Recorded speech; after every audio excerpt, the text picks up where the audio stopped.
Good evening from North Charleston, South Carolina. I'm Chris Hayes, and in just a moment, we're going to bring you the first ever extended interview with the man who shot the instantly iconic, horrifying video from his cell phone, the video that depicts the shooting death of 50-year-old Walter Scott at the hands of North Charleston police officer Michael Slager. Earlier today, Michael Slager was arraigned, formally charged with murder here in this city of 100,000.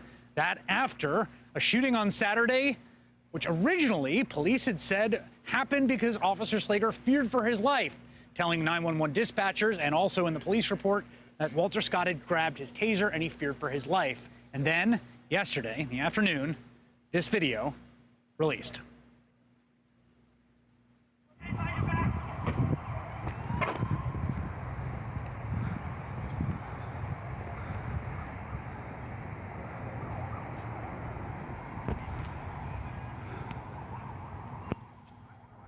Earlier today, my colleague, Craig Melvin, got to talk to the man who actually shot that piece of video. Take a listen. Walk me through. What did you see and what did you do? What I saw, as you can see in the video, the shooting, after the victim was dead. Before the video, I was walking to my job. I was walking to my job and I witnessed Mr. Scott coming out, I'll say auto zone. It's an auto part coming out, auto part, The auto parts running, store. yes, running through me, and then I saw maybe 5 seconds later, I saw the cop after him, chasing him, yelling to stop him. And my first thought, that I thought, that something would happen about it. So I just went to the scene to see, what's going on. When I saw him, that they were on the floor. Say that he might recently, just fell down or maybe tackled by the police. I just saw, he was down and the police was up, trying to get control of him. And I approached to the scene when I see, that the police was pushing him, tasering him. So you saw the police tasing? Yeah, taser. Yeah, you can hear the sound, before I started in the video. And I just decided to take my phone out, maybe to try that the cop see that it was a person over there, standing there, and I started recording, and that's when everything happened, over there. So you're watching this, and what's going through your mind? I mean, the scene. Yeah, the scene. Well, like I say, never expect this, to come out this way. Never thought that the police would shoot him, right in this scene. Like I say, the man was running away from the police. I believe that he maybe was scared of the taser, maybe like it's hurt by the taser, and he just was looking for a way to get away from the police. And like I say, it was very impacted, to me. Did you hear the officer say anything before he fired the shots? No, not really. No. He just said, before they get in the ground, he was saying stop. That's what I hear. And after that, after he shoot, he just say, that he fired, and that he was in the ground. Mr. Scott was on the ground. Did you hear Mr. Scott see anything during all of this? No, nothing. Like I said, I saw, I had seen him like maybe yelling, because he was hurt by the taser. At the end of the video that you shot, you see the officer put something down. I saw that now on the video. I never didn't catch that part when he dropped. I did notice, that he went back when he was standing over, when he was, with Mr. Scott. He did pick something up. Never saw him, that he dropped. I just saw, when he picked it up and pick it up again on the scene, beside the bit. But you couldn't tell what it was that he picked up? No, not on the victim side, like I say. But over there, I knew it was the taser when he went back again, to get the taser. But never saw, that he dropped the taser, like I say. But I saw that he picked something up. I didn't know what it was. After you filmed this video on your cell phone, Yes. then what did you do with it? After I filmed, there was a lot of type of kind of thoughts, in my head. I just decide, like I say, maybe I won't deny that I knew, the magnitude of this, and I even thought about erasing the video, and Why? I felt that my life, with this information, might be, like I say, in danger, and I tried I thought about erasing the video and just getting out of the community, Charleston, and leaving someplace else. Leaving town Yes. because you were that scared. Yeah, but I knew, like I say, I knew that I saw the video. I knew that the cop didn't do the right way, the right thing, and like I say, I feel kind of scared about that. But you decided, instead of deleting the video, you decided to do what? I decided. I look at the police report. I went home after finished working. I went home. Like I say, people went to the barbershop, talking about what happened, and over there next to my house, because it's right there, and I saw the police report. I read it. It wasn't like that, the way they were saying. You read the police report? Yes. And I saw in the news, and I said, no, this is not the right. This is not what happened. And I had, a friend of mine, and I showed the video to him. I tell him what I witnessed, and he was agreed with me. So, he told me think about, what you want to do with this, like I say.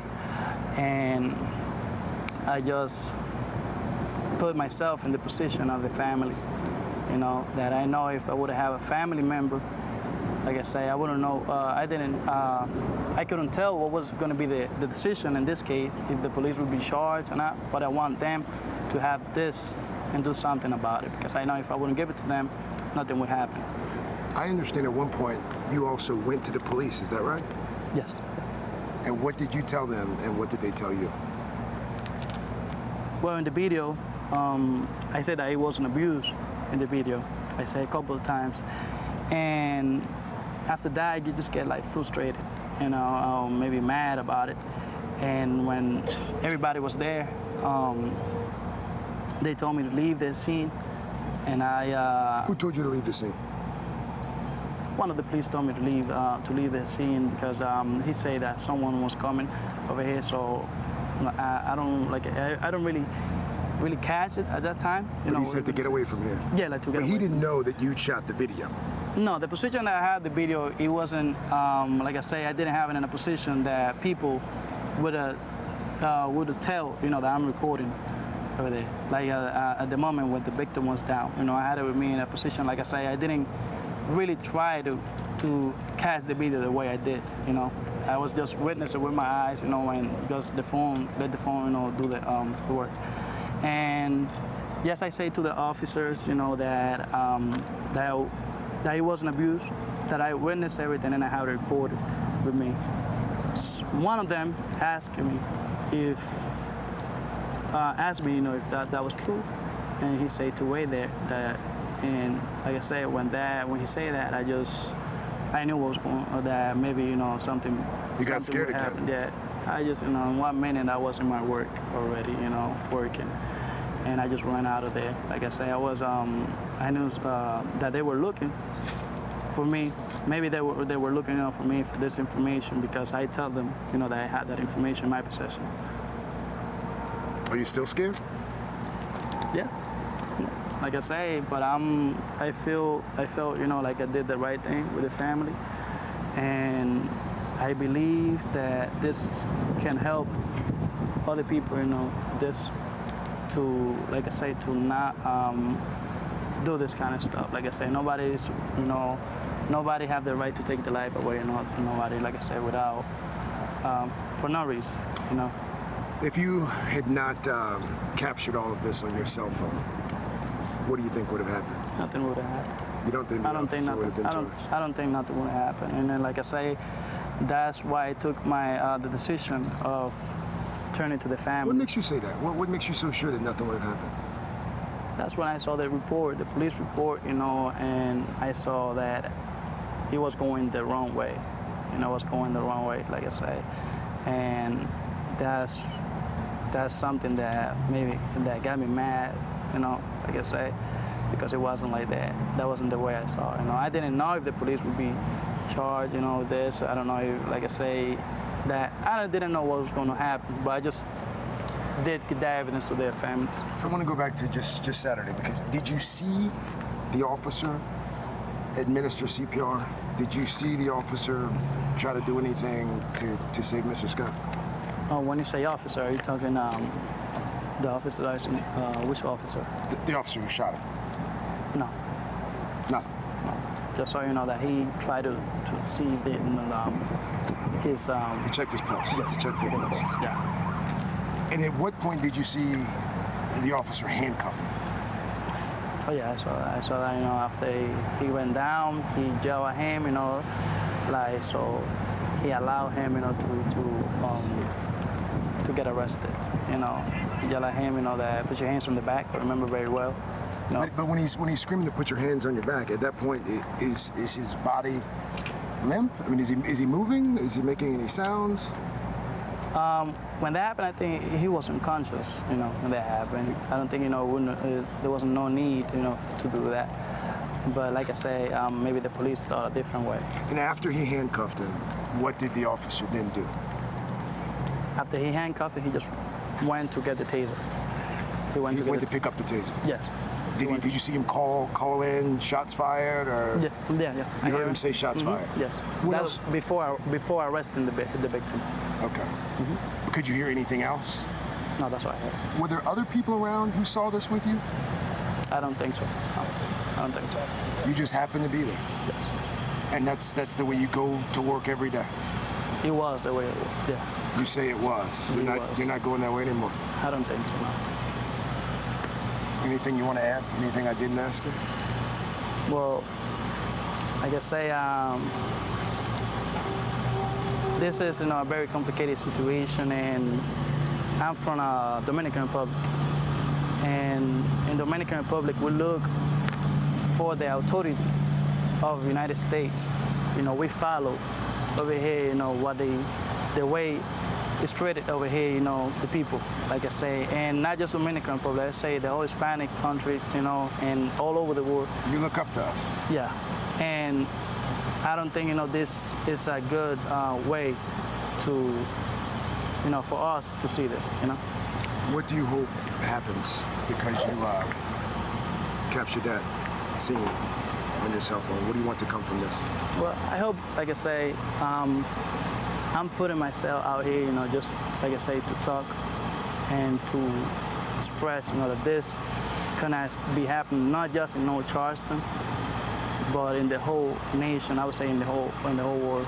You know, that this needs to stop. You know, from the cops taking advantage of their power to the minority and to the people. Joining me now, Craig Melvin, MSNBC anchor and national correspondent for the Today Show and a South Carolina native. Phenomenal interview. This young man, Faden Santana, is 23 years old.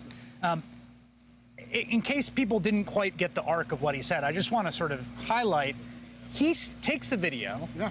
He considers erasing it from his phone because he said he was scared of what would happen to him, right? Said he thought about leaving town because he was so scared. He realized he's holding something that is extremely powerful and possibly dangerous. He then sees the police coverage, the police report, and the local news coverage that characterizes the officer saying he was fearful for his life, and that prompts him to walk into the police office. Goes to the station and says, "Hey, I've got this video. I shot this video. You should know." And the officer suspiciously is like, "You know, really? You really have this video?" And I think at some point the officer becomes convinced that he does in fact have it, and it says to him, "Wait right here." But he doesn't show it to him. No, he does says not he show has to it. him. Right, says he has it, and the officer says, "Wait right here." The officer leaves, and Santana basically told me he knew how that movie was going to end, and decided at that point it would probably be a good idea to get a lawyer. So he goes, he gets a lawyer. Yeah. I mean, it's just a remarkable thing to do. There's a lot of people, I think, on Twitter right now, and I think watching at home thinking, like, is this young man, does he have representation? Does he have people that have his back? Is he prepared for the not even just the possible recriminations, although people are worried about that, but also just the tremendous glare of the national spotlight that's now going to come down upon him? I think we'll find out over the next few days. I mean, he does have an attorney that has ties to the area, and he also, you know, there was a guy with him today, you know, just kind of, I think, making sure that he was okay. Yeah. But it's, you know, here's a guy that cuts hair at a barbershop 10 minutes away. This is the path that he takes to work. And a Dominican immigrant. Yeah. But he works in North Charleston and just happened upon this and was just motivated by essentially pure conscience to do this. Yeah. And again, and you hit on this at the beginning, you have to wonder, had the coverage, initial coverage, not been what it was, or had the police report not been what it was, would we have ever seen that video? And he seems quite certain that had the video not surfaced, none of the charges that we've seen filed arraigned today would have happened. Yeah. Craig Melvin, just fantastic work. Thank you It's good to very see you much as for always, my sharing friend. that with Thank you. us. Yeah.